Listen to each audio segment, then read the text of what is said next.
ಬಾಳೆ ಎಲೆ ಬಳಸಿ ಹಲಸಿನ ಹಣ್ಣಿನ ರುಚಿಯಾದ ಗಟ್ಟಿ ತಯಾರಿಸುವ ವಿಧಾನ. ಇದು ಬೆಳಗಿನ ಉಪಹಾರ ಹಾಗೂ ಸಂಜೆಯ ಟೀ ಟೈಮ್ಗೆ ಕೂಡ ಸಹಕಾರಿ. ಇದನ್ನು ಸಾರು ಅಥವಾ ಚಟ್ನಿ ಯಾವುದರ ಜೊತೆ ಬೇಕಾದರೂ ಸವಿಯಬಹುದು. ನಿಮಗೆ ಈ ವಿಡಿಯೋ ಇಷ್ಟವಾದಲ್ಲಿ ಲೈಕ್ ಮತ್ತು ಸಬ್ಸ್ಕ್ರೈಬ್ ಆಗೋದನ್ನು ಮಾತ್ರ ಮರಿಬೇಡಿ. ನಮಸ್ತೆ ಎಲ್ಲರಿಗೂ, ನನ್ನ ಹೆಸರು ಮಂಜುಳಾ. ಇವತ್ತು ನಾವು ಹಲಸಿನ ಹಣ್ಣಿನ ಗಟ್ಟಿ ಹೇಗೆ ಮಾಡುವುದು ಎಂದು ತಿಳಿಯೋಣ ಬನ್ನಿ.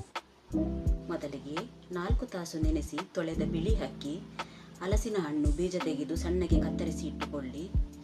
ತೆಂಗಿನ ತುರಿ 1 ಕಪ್, ಕಾಳು ಮೆಣಸು ಸ್ವಲ್ಪ ಹಾಗೂ ಬೆಲ್ಲ ಹಲಸಿನ ಹಣ್ಣಿನ ಸಿಹಿಯ ಪ್ರಮಾಣದ ಮೇರೆಗೆ, ಮತ್ತು ರುಚಿಗೆ ತಕ್ಕಷ್ಟು ಉಪ್ಪು ಹಾಗೂ ಬಾಳೆ ಎಲೆ.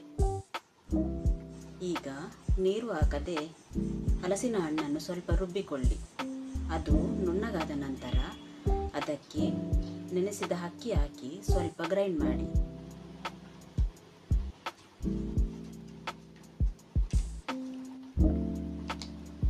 ಈಗ ಅದಕ್ಕೆ ಕಾಳು ಮೆಣಸು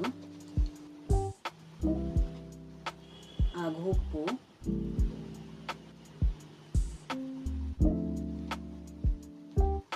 ಮತ್ತು ಬೆಲ್ಲವನ್ನು ಸೇರಿಸಿ ನುಣ್ಣಗೆ ರುಬ್ಬಿಕೊಳ್ಳಿ.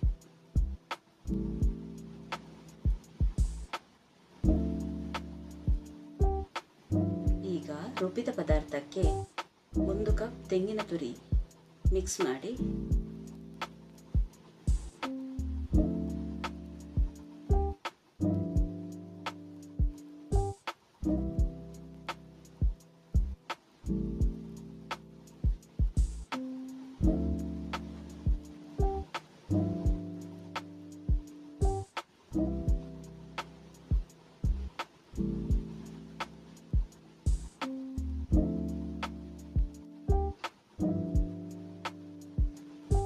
ಈಗ ಈ ಮಿಕ್ಸನ್ನು ತೊಳೆದು ಬಾಡಿಸಿದ ಬಾಳೆ ಎಲೆಯ ಮೇಲೆ ಹಾಕಿ 2 ಬದಿಯಿಂದ ಮಡಸಿ.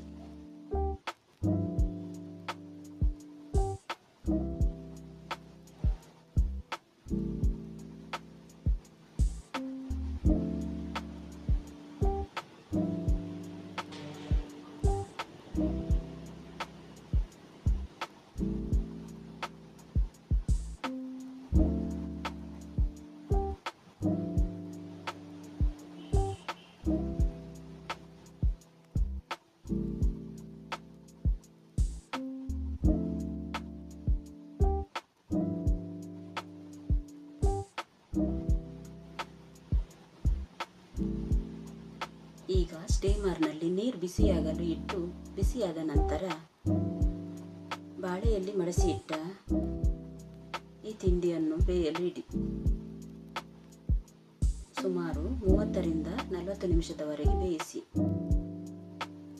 ಈಗ ಇದು 30 ನಿಮಿಷದವರೆಗೆ ಬೆಂದಿದೆ. ಇದನ್ನು ತೆಗೆಯೋಣ ಬನ್ನಿ.